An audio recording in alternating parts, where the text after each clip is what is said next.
Maintenant, si on veut manipuler des données dans PyTorch, il y a quand même des outils très intéressants. Donc, il y a des classes pour gérer les jeux de données, comme Torch Util Data Dataset. Donc, ça, c'est une classe pour gérer nos jeux de données. Donc, si on veut accéder à une instance, il faut définir la fonction getItem avec 2 underscores à chaque côté.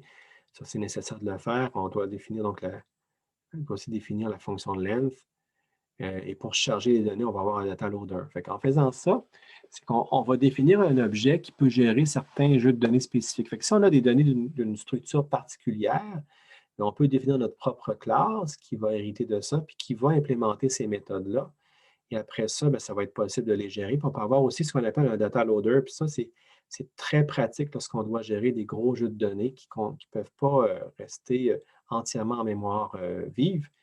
C'est un problème, ça, avec des très gros jeux de données. Si ça prend, je ne sais pas moi, des gigs d'espace disque, mais on ne peut pas loader des gigs de données en mémoire. Surtout si on a des gros réseaux, ça ne va pas rentrer.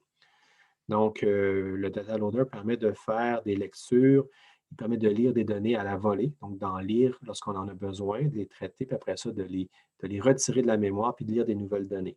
Donc, c'est une façon d'être très efficace. Donc, un data loader, c'est quand même très pertinent lorsqu'on a des jeux de données particuliers pour pouvoir les charger et les gérer de façon efficace.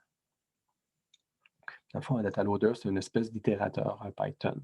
Donc, tout ça, ça va dans la lignée d'avoir vraiment des façons de faire qui sont très cohérentes avec le langage Python.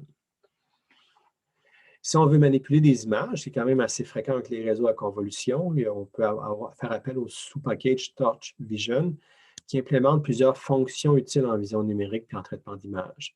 Donc, on peut même télécharger directement des jeux de données comme MNIST, Cypher ou SVHN, qui sont des jeux de données classiques pour faire de la vision.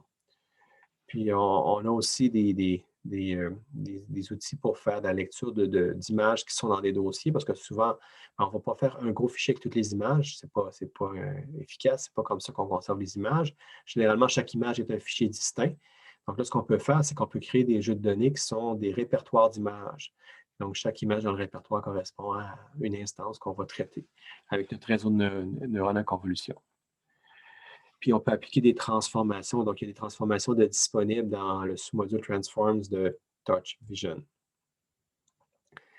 Puis là, on peut convertir donc les images en tenseurs PyTorch selon le cas. Puis on peut les normaliser. Donc, il y a plein de fonctions qui sont disponibles pour manipuler les images dans Torch. Et bien sûr, c'est fait pour être efficace et cohérent avec PyTorch. Donc, on peut pouvoir charger les images en mémoire, les traiter, les normaliser pour pouvoir les utiliser dans notre réseau de neurones pour l'apprentissage ou l'inférence. Donc, je vous invite à consulter ce lien-là pour avoir plus de détails sur ce qui est disponible dans ce sous-package-là. Donc, un exemple avec MNIST pour pouvoir lire des données. Donc, on parle ici d'aller chercher un jeu de données classique. Donc, on va définir un batch size de 64. Ça va permettre de charger ça à coup de 64 images sans avoir toutes les images d'un coup. On va définir un répertoire où les données vont être conservées.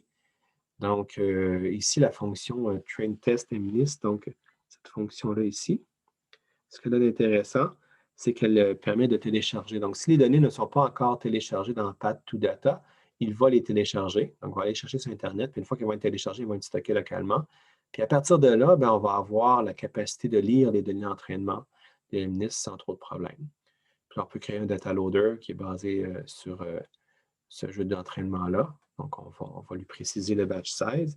Donc, lui, il va être capable ensuite de lire les images de MNIST pertinentes pour les présenter au réseau de neurones et faire un entraînement. Donc, c'est quand même très intéressant et très puissant. Puis, ça a été fait vraiment pour faire des traitements sur des gros jeux de données, sur des images. Et donc, ça, c'est très pratique parce que c'est le genre de configuration qu'on utilise fréquemment. Et il y a vraiment plein de fonctionnalités utiles pour le faire dans PyTorch.